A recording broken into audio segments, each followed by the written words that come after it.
Yeah. Hey man, what the fuck are you doing? Getting ready to attack, man. By drinking?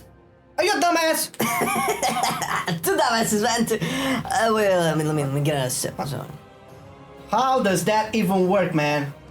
Gee. What are you talking about? I can feel no pain, man. I can feel no pain. Come on, hit me. I'll try. Oh, my pleasure. Huh? Nothing. I can do this all day. Let me check this shit. Hey, no, that's mine. Man, this is goddamn milk. Better get your dumb ass out of here and learn about talents, gear, covenants, rotations. And more brew. And more, man! Stop it with the brews! I'm cutting you off, fucking milk boy.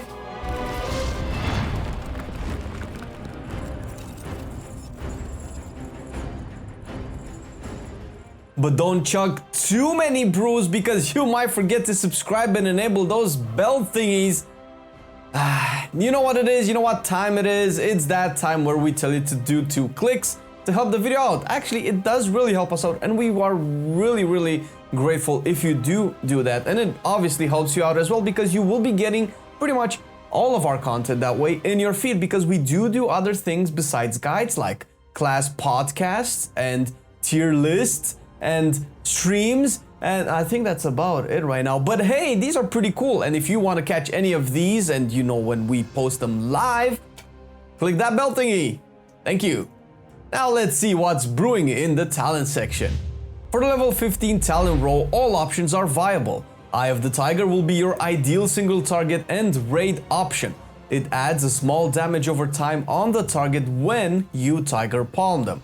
The debuff damages your enemy and heals you back for small amounts. You can only have one of these up at a time, so really has little uses when more targets are present. And this is where Chi Burst comes in. You can take this in raids or dungeons. As far as its damage component is concerned, the uses for this will most likely show up in dungeons where you can hit more than one target consistently. Alternatively, the healing component might work in any scenario, and since the spell is not target capped, it's worth taking it and casting it on cooldown. Same argument can be said with Chi Wave, which now sees play in both raids and dungeons. It's an extra button, and as far as its damage is concerned, you really want to cast this on cooldown in single target if you want it to be competitive with Eye of the Tiger. Another reason why Chi Wave will end up better in raids is because of the Charred Passions legendary, which wants a energy-free global to be cast since Tiger Palming with that legendary is not very efficient. More on the actual legendary later in the video. The level 25 row is the mobility row. Usually here it's down to you and you pick what you want and what you want to opt for. We do recommend Tiger's Lust, however. Overall, this will give you more value than the other two. There doesn't seem to be enough mechanics that will make Celerity or Chi Torpedo super valuable, but there are a lot of roots and slows and snares and shit that will either affect you or your party, and having not only a dispel but a small burst of speed as well will be far superior. The uses of this are as varied as your imagination and reactionary skill. You can find a place for it in raids when some of the slower specs have to do a mechanic. And carry a seed, drop a puddle of shit, you know. Your paladins and death knights will love you for it. Next up on the third talent row, light brewing is your best and easiest choice to select. It reduces the cooldown and recharge time of Celestial Brew and Purifying Brew respectively. This has the purpose of providing you with more brew casts over the course of an encounter. Since it's passive, there is little to manage on it, except for the obvious fact of you not capping any of these brews. Black Ox Brew is an alternative, an extra button, with a bit more brew uptime than light brewing, but does provide this bonus only if you can manage your brew's cooldown properly and pop Black Ox on cooldown.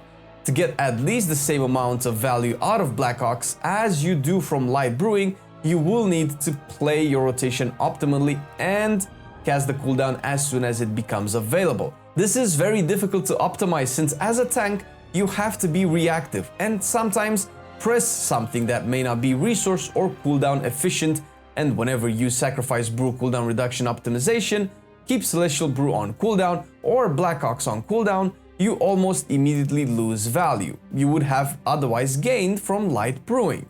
As such, we don't really recommend Black Ox, but thought it worth mentioning since you may see people use it or get told to use it or want to use it without the proper context for it. Moving down on the 4th row, Summon Black Ox statue will be your raid option. There are a few uses you can get out of this one, boss ads most of all. The statue pulsates waves of threat in an AoE fashion, and if you cast your Provoke, or the Taunt of Monks, on the actual statue, the statue taunts everything around it. This can see uses on bosses like the Council of Blood, when you have large ad phases, trash pulls in between bosses, sunking as another example, and so on. A tip for the Council of Blood fight, and maybe future similar fights, the waiter ads actually do very little melee damage and are of low priority to be killed, so with the statue you can actually have them all attack the statue while your raid focuses on other priorities. This is of course based on your group's strategy, so don't tell anyone MarcelianOnline told you to not kill ads. Ring of Peace would be the Mythic Plus option that can help in pretty much all situations. Put it this way, if this would affect bosses, you would run it everywhere. But dungeons will provide a lot of benefit to this. The value of a knockback and displacement spell is incredible. You can break casts that are unbreakable, stop patrols from moving, separate mobs inside a pack from each other, essentially the spell I would have wanted to have for every family reunion. For the level 40 talent row, once again, all options have a time and a place. Bob and Weave has been a staple for a few years now. With the added changes to the Brewmaster's brew system, Bob and Weave starts to really pick up on value when in high-octane big damage intake fights. The more you are geared, the less this is the case unless you play high mythic keys or are for some reason consistently getting hit really hard. This is still a passive, so if you are just starting out as a drunk bastard, Bob and Weave can relieve some of the mitigation pressure off of you. But if you are okay with another button, Healing Elixir is your go-to. It adds a decent amount of self-sustain and can take the place of Bob and Weave in less threatening content, where the value of Purifying Stagger isn't as great as simply healing a bunch of your HP.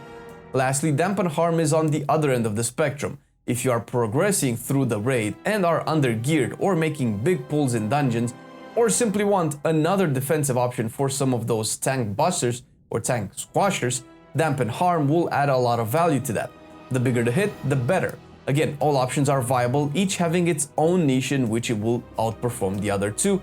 So yeah, it comes down to you again. As a note, Bob and Weave starts to be better in Mythic Nathria, where high constant intake of damage is more prevalent, since there are multiple times in normal and heroic where you just don't get that much stagger, and when you do, it's rare enough that Healing Elixir or Dampen Harm would just help you more. But hey, freedom of choice, right? The tier 6 row comes with Rushing Jade Wind as the all-rounder, reliable choice for AoE damage. It's a constant damage aura that you have to maintain, which has been the case for the past couple of years. Nothing new, nothing out of the ordinary, just an extra button with no energy cost for the same benefits you might have taken Chi Wei for in raids. There are also specific situations and playstyles that can see Special Delivery being another option. It has a unique way of applying its AoE damage, so a bit of practice to make sure it doesn't miss its mark will go a long way towards enabling you to kite efficiently in dungeons, mostly because of the slow and seems to be usable in high-end keys with a specific legendary we will not necessarily recommend, but it is fun. There are other very specific situations where Exploding Keg can be used. In raids, some monks use it on Sardonathrius, most likely for the burst damage it can offer. I'm thinking on the first phase of the fight with all them ads. It can be used in Mythic Plus encounters, although we do not recommend it. Yet anyway, its damage is only competitive when hitting very large number of mobs at once. The dodge component of its effect is a bit misleading in that it actually gives 99% damage reduction. So although you take almost no damage, stuff that hits you still applies and activates shit like Necrotic and other attacks that apply debuffs. It's still good, but implies a specific playstyle of making large pulls, going in for a few seconds and putting some aggro out both from the keg and from your general skills, and then fucking off. I would assume my level of drunkenness doesn't allow me to make those pulls. My uncle can though. Lastly, nothing really changed on the last row even after the multiple nerfs. High tolerance is still the best option here. The increase in stagger can be translated into more effective health, and the added haste buff will lower the cooldown of Keg Smash and Jade Wind. With the increase in energy regeneration, because haste does do that for energy classes, you will cast more Tiger Palms and more brews, and that's a Brewmaster's dream. Well, no, the dream is to drink enough to forgetful pearls are in the game. What? I'm not salty. The other two options are not performing well in competitive content right now. Blackout Combo, however cool it is, doesn't work well with the current kit, and Celestial Flames might have uses in Torghast or PvP. Who plays Monk and Torghast and doesn't get corrosive dosage? And also, don't PvP as a tank, just don't be that guy. Don't you want friends?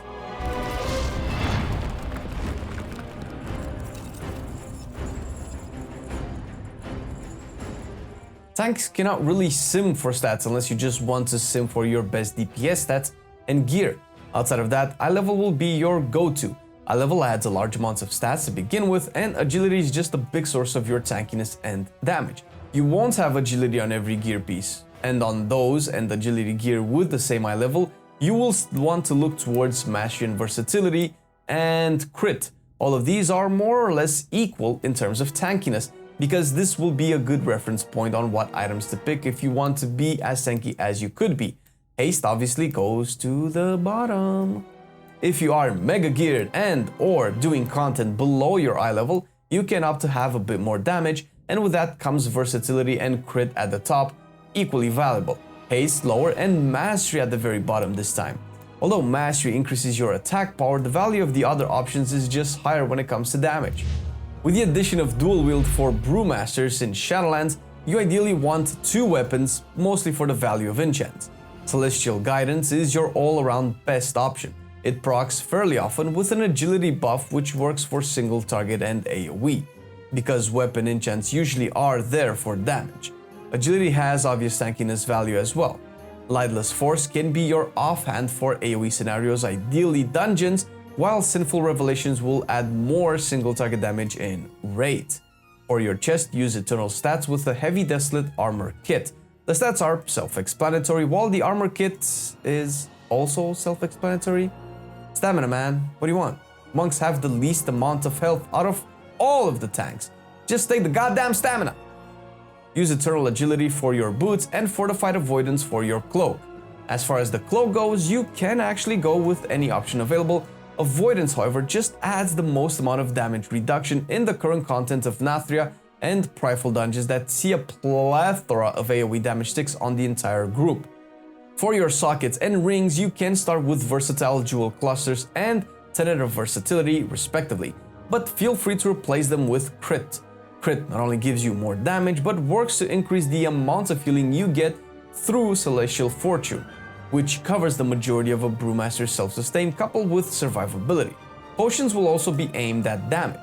Phantom Fire will be your single target one, while Empowered Exorcisms will be for AoE strictly. You can use Potions of Spectral Agility for all content, though it will be weaker in each specific type of encounter when compared with its appropriate counterpart. Simpler to use and hoard though. Also, you can think of it as the tankiness potion as well, since agility increases your stagger levels. For your flask, the Spectral Flask of Power is really your best option. If you are using agility potions, enhance your weapon with shaded sharpening stones or weight stones based on their type. If you are using the specialized DPS pots, Shadow Core Oil will be a better match since it will increase the damage of the potions will end up doing. Don't use armor potions and stamina flasks even if they sound like they can be good. Raw number crunching just showcases differently, and I know Johnny Stats Checker has looked at his character sheet and came up with a good argument why it's good to stack stamina on tanks. Don't listen to Johnny Stats Checker, since he is a gateway player into more hardcore shit like pet battles for anima farming. Food! It goes really well with brews. Feasts are obviously the best choice, but hey, you cannot feast all day or you will turn into an actual panda. Lacking the desire to reproduce what? But you can opt for more accessible options in steak salad mode, because nothing cures a hangover faster than steak with ice cream. Ugh, feeling better already.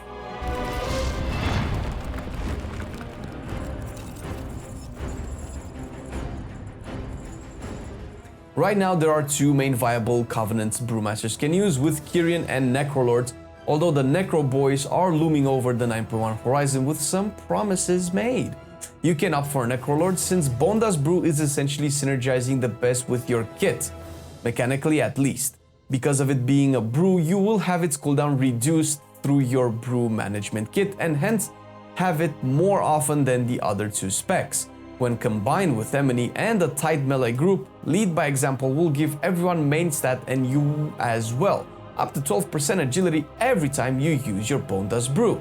But if you stay Necro in the long run, you will want Marilith, especially for high Mythic Plus keys where Ooze's frictionless coating can add to a lot of sustain long term.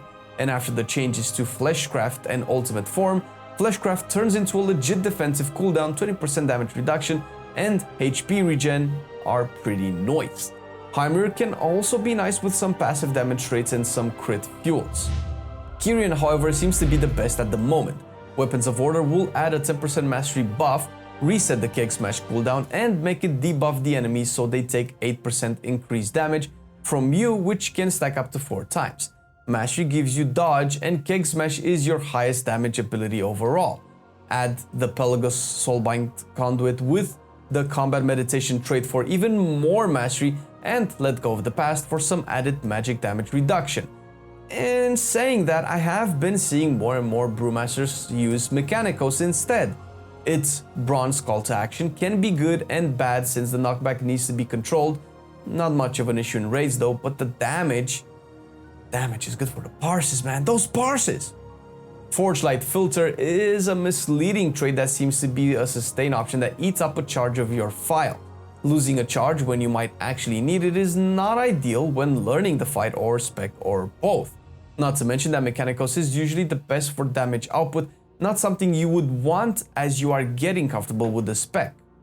And now we move into conduits. If you run Pelagos, you will need 2 potency conduits, and although you could do the same for any Soulbind, chances are there will be few with the best traits on the 2 potency conduit route. In any case, walk with the Ox will be your first objective in the potency slot, with the Covenant specific conduit, Strike with Clarity in your case, as the second best potency conduit. As for endurance options, Harm Denial seems to be the most useful, Expel Harm being a decent part of your self-sustain. Fortifying Ingredients and Grounding Breath will be alternatives you can aim for as well. Closing it off with Finesse, get Swift Transference or Tumbling Technique to give you all the mobility you need. Yeah, in case, you need to never have to mount again, because really, that is the next step, isn't it, Blizzard? What? Do I play Paladin or DK? Transition!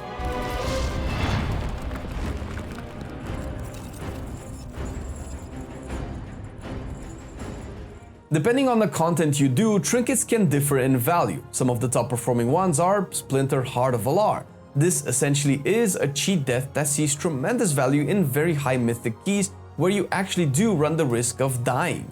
Or you can rotate this with major cooldowns to consistently pull dangerous packs. It does friendly damage when it pops, which is a contentious topic since one would argue that if you alternatively died, everyone that would have otherwise taken damage from the trinket will die too. Maybe it's better to run a lower eye level version of the trinket to still get the cheat death, but reduce damage dealt to friendlies? The other undisputed champion, regardless of the content you do, is Blood Spattered Scale.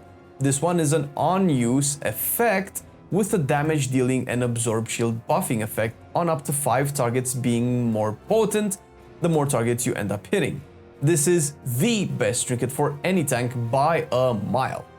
We are transitioning into damage dealing trinkets since usually the tanky trinkets, with the exception of 1 or 2, are usually underwhelming in terms of value. More damage means faster kills, means less damage taken.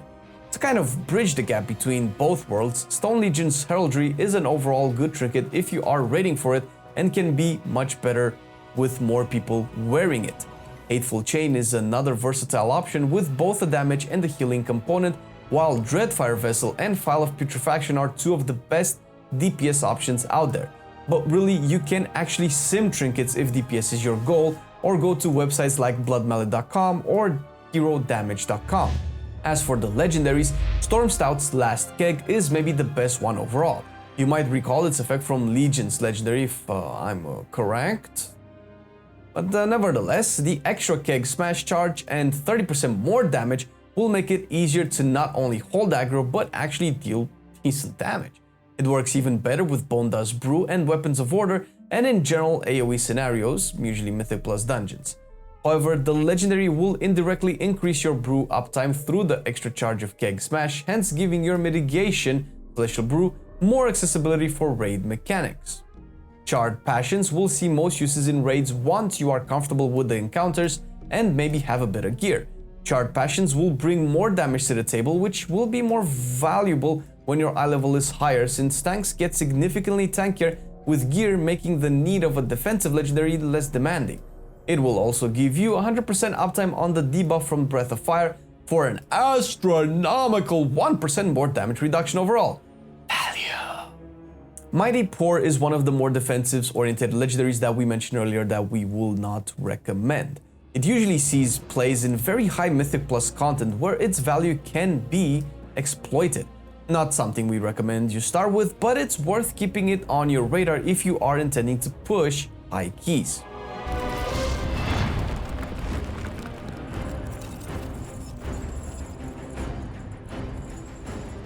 With the changes to the brew system, the active mitigation part of Brewmaster has become a bit less reactive and more streamlined.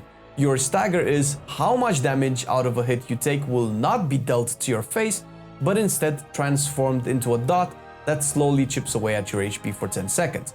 To maintain a more efficient stagger, Shuffle comes back and is essentially a buff you maintain when you use Keg Smash, Tiger Palm, or Spinning Crane Kick. By simply playing your rotation, you will have Shuffle maxed out, giving your stagger an increase of 100% efficiency. This is more or less to replace the old Iron Skin Brew and is a set and forget passive, incorporated into your playstyle. To clear that stagger though, since otherwise you still end up taking all that damage eventually, you use Purifying Brew, which clears 50% of your current stagger. As you might have realized, this is best used ideally right after taking a huge hit that will add a buttload of stagger. Purifying your stagger damage will add a buff called Purified Chi, which can stack up to 10 times. The more stagger you purify with each cast, the more Chi you add, but if you take too long, the buff actually drops, so be careful not to slack too much and maybe even use an inefficient Purifying Brew just to keep it up, because the buff duration is fairly small. Celestial Brew is your other active mitigation. When you pop it, it adds a huge ass absorb shield on you, which increases based on how much purified chi stacks you accumulated, consuming the respective buff in the process as well. Although Purifying Brew is on a charge system and Celestial Brew is on a medium cooldown, you don't want to keep them unused since both will be reduced by your brew cooldown mechanic. Because this is the best way to optimize your overall damage intake and mitigate it, the playstyle has arguably been simplified, although there is always more to a spec if you aim to master it. As such, to maintain shuffle and optimize cooldown reduction for your brews in single target, your priority list for your abilities is as follows. Cast Touch of Death on cooldown, pop Black Ox Brew if Celestial Brew and Purifying Brew are not available, that way you can get the most out of its effect. Invoke New Zal, the Black Ox, as it becomes available. Pop Weapons of Order, or your Covenant ability in general. Keg Smash next, use Blackout Kick next, cast Breath of Fire, activate Rushing Jade Wind if talented, cast Chi Burst or Chi Wave if talented, use Exploding Keg if you've taken the talent, use Tiger Palm if your energy is above 55, and maintain Rushing Jade Wind if there's nothing else to do. You can also have this up before the pool as well. Another note on Touch of Death is that its damage is increased to 100% of your HP even if the target is an elite, as long as they have less current HP than you. New Zal is also a cooldown that can be optimized. Using it as it becomes available is great and all, but if you can use it just before you take loads of damage, the DPS output you can get from it by purifying that damage intake you get is worth delaying it for a bit. How much is a bit? Now that is the real question, isn't it? No clue. Your call. Depends on how much damage you gain by optimizing versus how much damage you gain by casting it on cooldown. When fighting groups of enemies, the rotation is similar with a few changes. Pop Touch of Death on cooldown again, use Black Ox Brew with the same conditions as before. Pop Invoke New Zod the Black Ox on cooldown. Use your Covenant ability, Weapons of Order for Kyrians. Cast Keg Smash. Use Blackout Kick. Cast Breath of Fire. Make sure Rushing Jade Wind is always active. Use Chi Burst if this was your level 15 talent option. Cast Exploding Keg if you don't need it for more AoE or Snap Threat later. Snap Threat refers to the ability to deal instant high burst damage that will generate large amounts of threat in a situation where you want to kite and don't want to drop aggro or stay too long in fights. Chi Wave here if you took instead of Chi Burst. Use Sagar Palm when energy is above 55. Cast Spinning Crane Kick again if over 55 energy and you need more damage. Maintain Rushing Jade Wind if nothing else is available. These priority lists are there to give you a sense of what to press during what stage of the fight you are in based on what is available. Following this priority will give you a solid uptime on shuffle and brew cooldown reduction, but your decision remains relevant. Cooldown usage, brew usage can be optimized on a case-by-case basis, and a rotation section will not show every possible scenario. So practice makes perfect, play and get better as a tank. That and learning more about the spec, of course. We covered the basics in our video, but you should check the Peak of Serenity Discord community where a lot of drunk bastards tank shit and talk and help people. There is also the Peak of Serenity website where the guides written by top brewmasters will teach you some of the more intricate nuances of the spec. A special shout out to two awesome brewmasters that helped us a lot with feedback for the guide. Sinzu is the author of the Icy Veins guide for brewmasters, and you can check his guide for more details. And Emelson is one of the top dogs in the Peak of Serenity community, does a lot of shit for brews, and you'll definitely see him pop out there with an answer to a question or a post about specific brewmaster stuff, usually advanced stuff that we don't put in our videos. But what we do put in our videos is a segue to the Patreon thank you message. This is the Patreon thank you message. Thank you very much for supporting our channel. We do say this every time, goddammit. But we do actually mean it because it does help us out a lot. If you, dear viewer, also want to be a part of the Patreon team and help us out a little bit more, you can check the link down below. There are a couple of Patreon tiers that you might find to your liking with maybe some goodies. You can also find all the relevant links in the description below to the Peak of Serenity community and any online guides that will be helpful. Thank you for watching the video. See you next time.